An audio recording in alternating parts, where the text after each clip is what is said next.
Olá, que a graça e a paz de Cristo Jesus esteja em sua vida, na vida da sua família.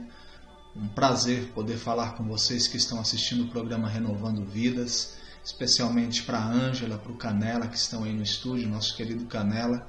E foi me pedido para trazer uma reflexão bíblica ao seu coração nesta noite. Eu quero utilizar o texto do Evangelho de João, capítulo 4, quando o Senhor Jesus Cristo se encontra com a mulher samaritana. A partir do versículo 4, diz o seguinte: E era-lhe necessário atravessar a província de Samaria.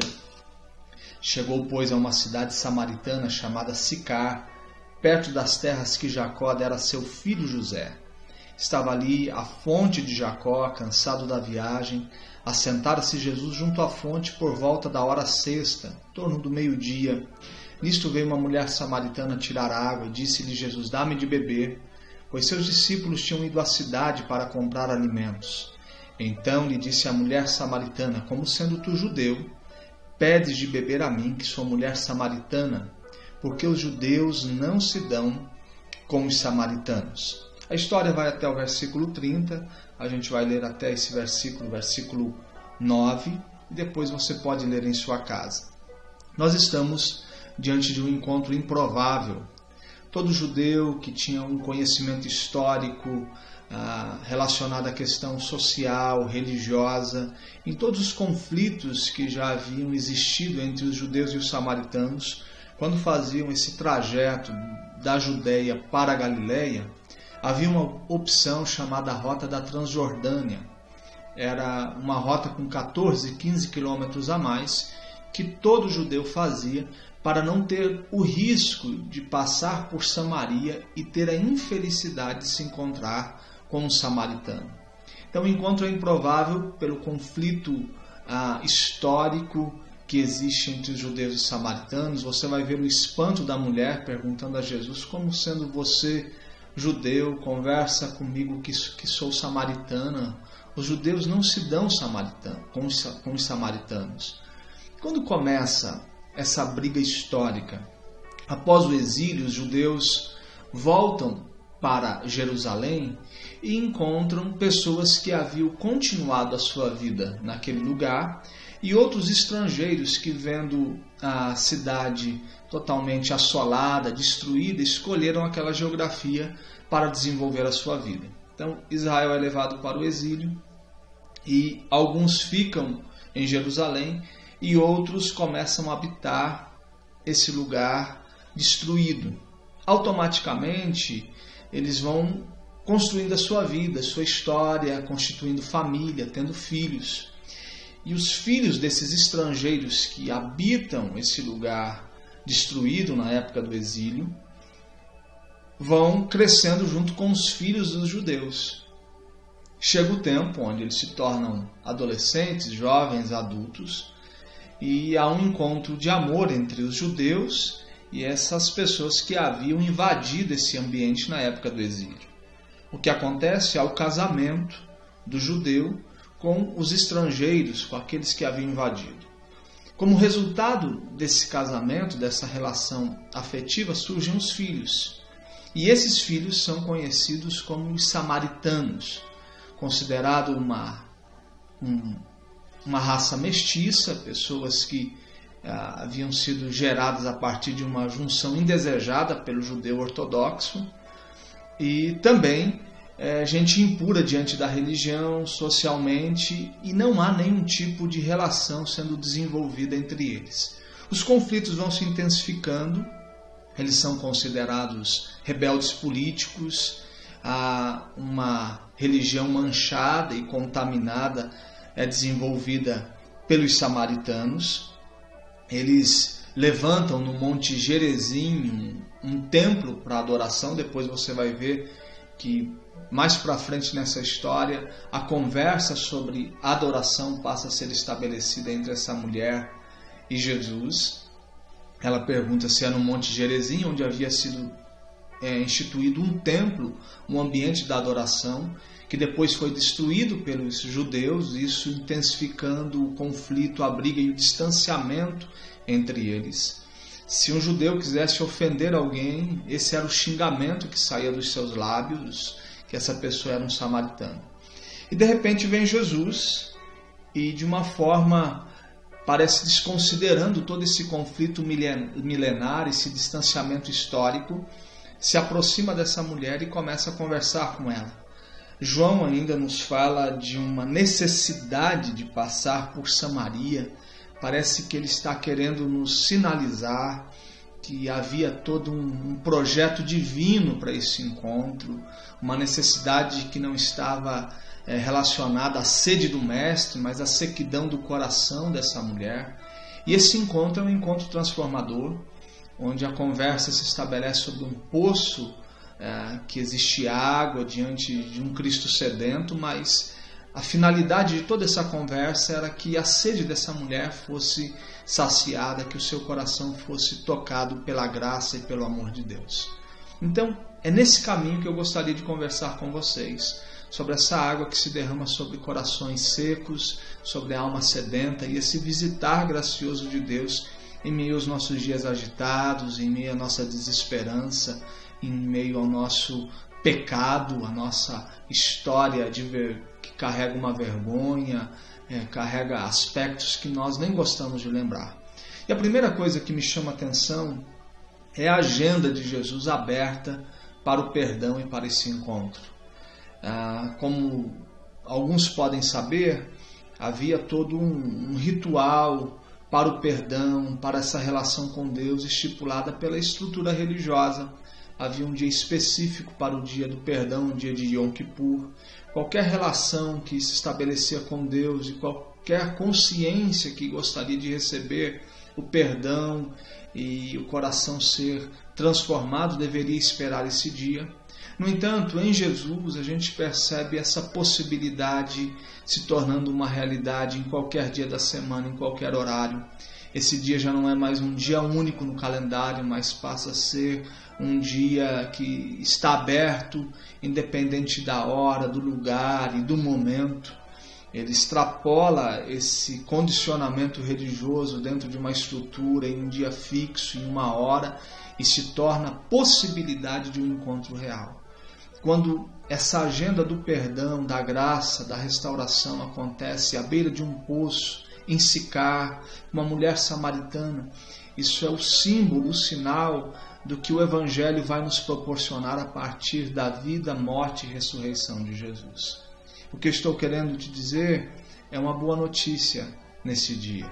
A notícia é que o encontro com Jesus pode ser possível nesse exato momento, agora, na sua casa, enquanto você assiste esse vídeo, enquanto você escuta essa palavra, você pode experimentar do amor de Deus, da graça do Senhor Jesus Cristo.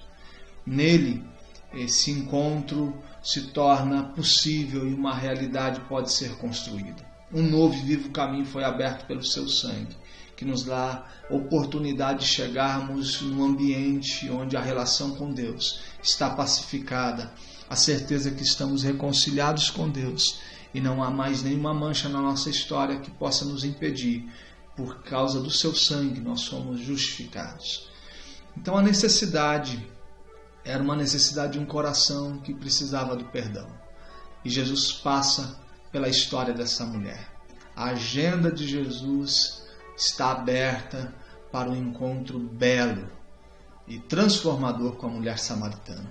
A segunda coisa que me chama a atenção é o fato dessa mulher estar sozinha, porque normalmente essa era uma atividade que as mulheres faziam em grupo. Elas iam ao poço tirar águas com outras amigas para passar o tempo. Era uma atividade comunitária.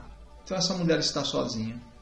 A segunda coisa que me chama a atenção é o fato de Jesus também estar sozinho. E isso faz com que a possibilidade da conversa seja estabelecida. Porque um judeu, como os discípulos de Jesus, ao perceber essa aproximação, poderia dizer: não converse com essa mulher, se afaste dela, não se aproxime, não estabeleça aí um diálogo. Ou eles mesmos poderiam se prontificar em pegar alguma coisa e tirar essa água do poço e matar a sede do nosso mestre.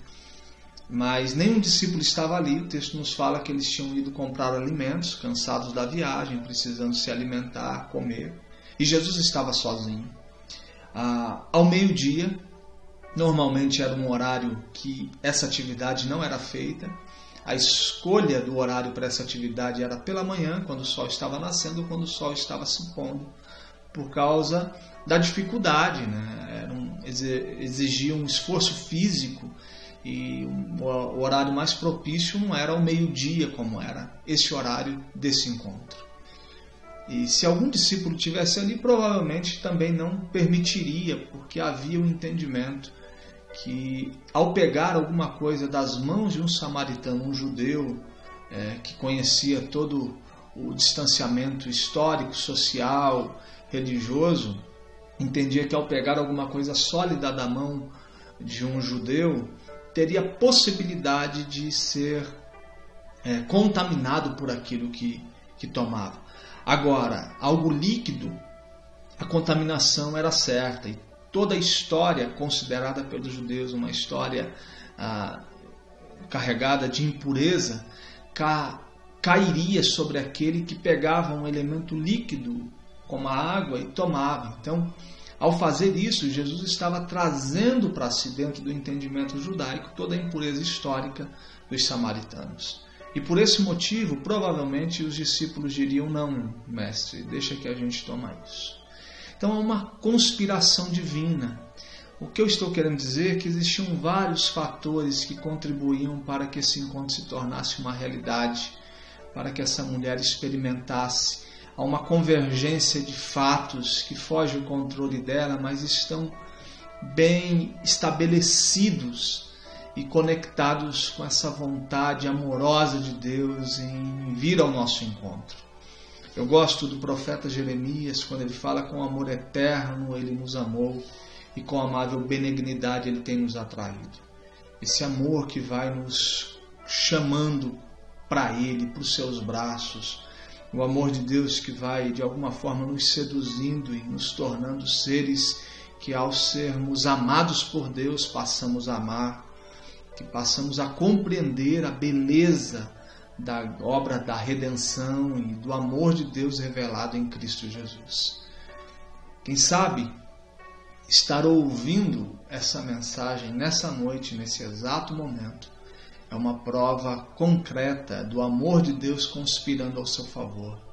Quem sabe você estava navegando pela internet, vendo inúmeras coisas, e nesse exato momento, que pode ser no momento que realmente o programa está sendo transmitido, mas como que esse conteúdo fica na internet, quem sabe já é um outro dia, um outro momento, isso cruzou aí a sua página da internet, um momento que você está de maneira distraída, passando o tempo.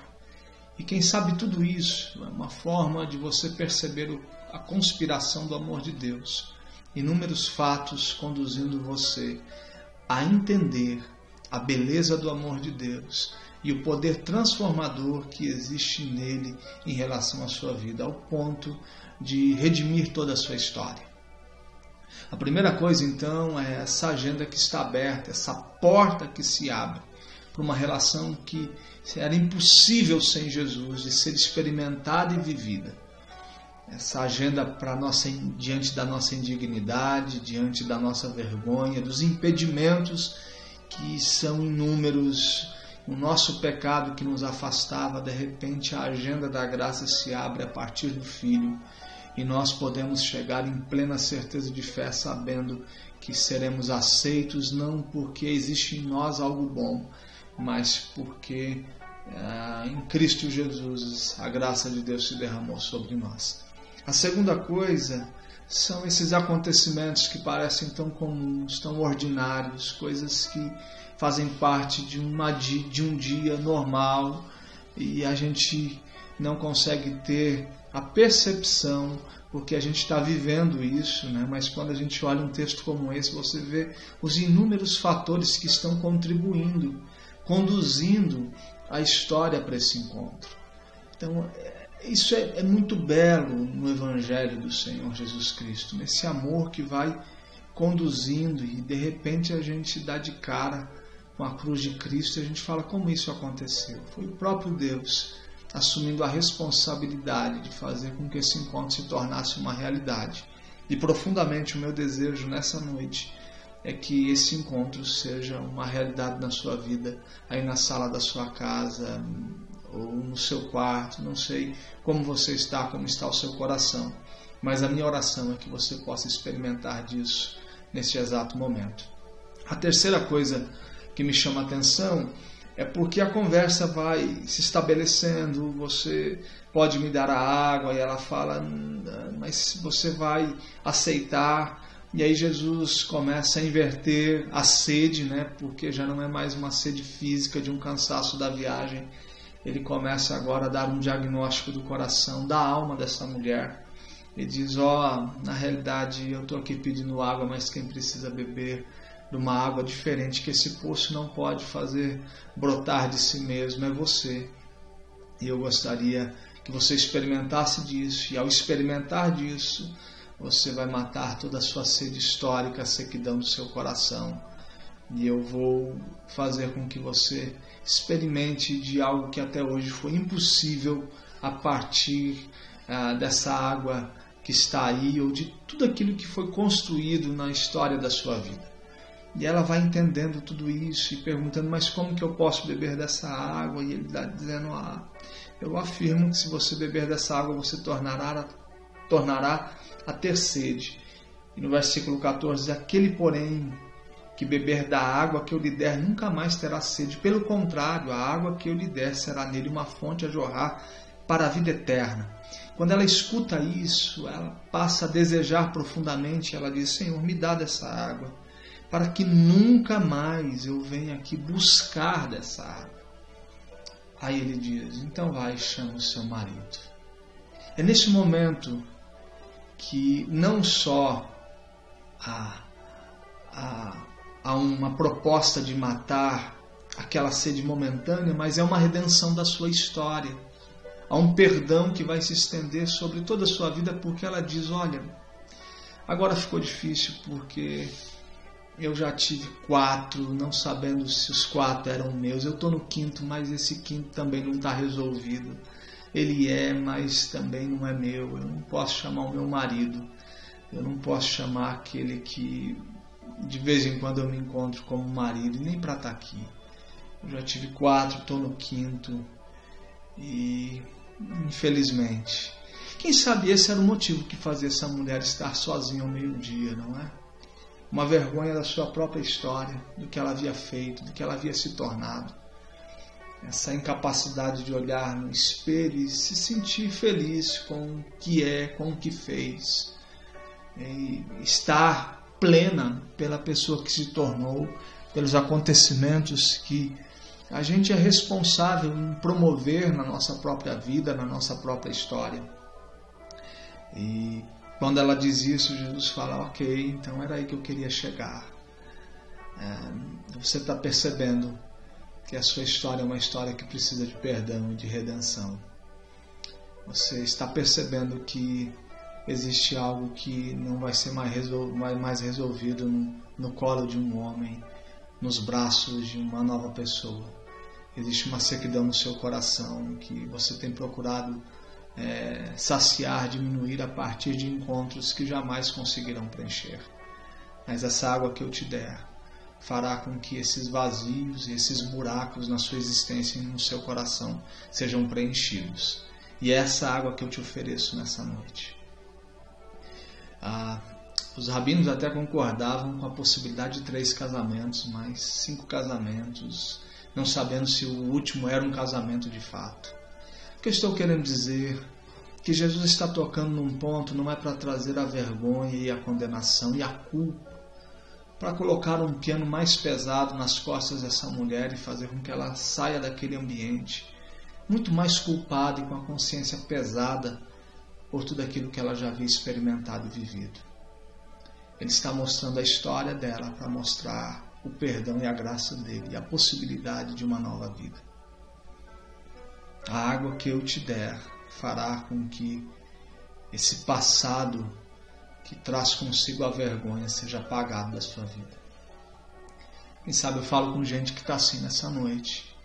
Gente que se tornou aquilo que não queria, que fez aquilo que não desejava, que tem vergonha de contar a sua própria história, que tem vergonha de ser lembrado e tem tantas coisas que estão no ambiente escuro da sua vida, da sua existência, que você pede para que nunca alguém acenda a luz nesse ambiente, que jamais isso seja contado. Você se envergonha da pessoa que você foi, que você tem sido. Quem sabe a vergonha da mãe, do pai, do esposo, do amigo, da pessoa que você se tornou. Tem hora que nós somos irresponsáveis com a nossa própria história. Procuramos satisfazer os desejos do nosso coração num ambiente impróprio, com a pessoa indevida, da maneira incorreta. E as consequências disso é um vazio profundo no nosso coração. Um desejo que jamais a gente encontre com alguém que possa saber quem a gente foi. Quantas pessoas mudam de cidade, de estado, querem apagar o seu passado. Eu lido com gente o tempo todo, converso com pessoas. E muitas vezes o drama das pessoas, o que atormenta, é saber que ela tem uma história com a qual ela se envergonha do que ela fez, do que ela foi. E muitas vezes ela não tem coragem de ser sincera e contar, e também sabe que contar isso para um ser humano será impossível, mas em Deus, Ele nos mostra o nosso passado, não é para nos condenar, mas é para colocar a sua graça, a sua misericórdia e o seu amor, e nos dar a chance de reconstruir nossa história a partir da perspectiva do novo, de um novo coração, de uma nova vida, sendo uma nova pessoa, a partir de um novo mandamento, na certeza de um novo nascimento, que caminha para uma nova terra, para um novo céu, onde tudo se tornará novo, onde dos nossos olhos serão enxugados toda lágrima e do nosso coração será arrancada toda tristeza. Então esse é o caminho do Evangelho, um caminho de novidade de vida. E essa é a proposta da água de Deus se derramando sobre as nossas vidas. Ele está dizendo para ela, agora vai, beba dessa água e ande com a consciência perdoada, com a vida limpa. Saia daqui e você nunca mais terá sede. Não pense que a sua existência continuará sendo essa loucura insaciável de ser incompleto, de ter vazios no ser. A água que eu te der fará em você uma fonte a jorrar e a jorrar para a vida eterna. E ela chega à conclusão que Ele é o Cristo. Sai da confissão dos seus lábios que Ele é o Cristo, aquele que era prometido, aquele que os profetas falaram. Ela começa dizendo, você é judeu, Senhor, Tu és um profeta, e no final, quando ele fala desse ambiente da adoração, que já não vai ser mais em Jerusalém como os judeus, nem em Gerezim como os samaritanos, mas em espírito e em verdade, uma vida que passa a adorar a partir de experimentar da água que Ele vai nos dar. A minha oração a partir dessa passagem bíblica é que nesse dia seja o dia de tão grande salvação chegando à sua vida. Dia histórico da redenção de Deus. Que a agenda do perdão se abra hoje na tela do seu celular, do seu computador, ao ponto de você perceber quão grande amor de Deus foi revelado em Cristo Jesus e derramado sobre nós. A segunda coisa é que você consiga ver todos os fatores que pareciam comuns, ordinários, casuais, convergiam para um encontro com a graça de Cristo Jesus e ela pode se estabelecer nesse instante. E que o amor de Deus e a água de Deus se derramando, fazendo não só um processo de matar a sua sede, mas de fazer você uma fonte a jorrar, aí matando a sede de inúmeras pessoas na sua casa, no trabalho, por onde anda, essa cachoeira de Deus pelo mundo, se derramando sobre inúmeras pessoas. Que você possa experimentar isso. Que o amor de Deus se derrame sobre a sua vida. Que Deus te abençoe. Que Deus te guarde. E que essa palavra faça sentido para a sua vida. É a minha oração e meu desejo. Um grande abraço, um beijo a todos vocês. Que o grande amor de Deus, a graça do nosso Senhor e Salvador Jesus Cristo, consolo, encorajamento e fortalecimento do Espírito Santo de Deus esteja sobre a sua vida, sobre a vida da sua família, sobre a sua casa, desde agora e para sempre. Amém.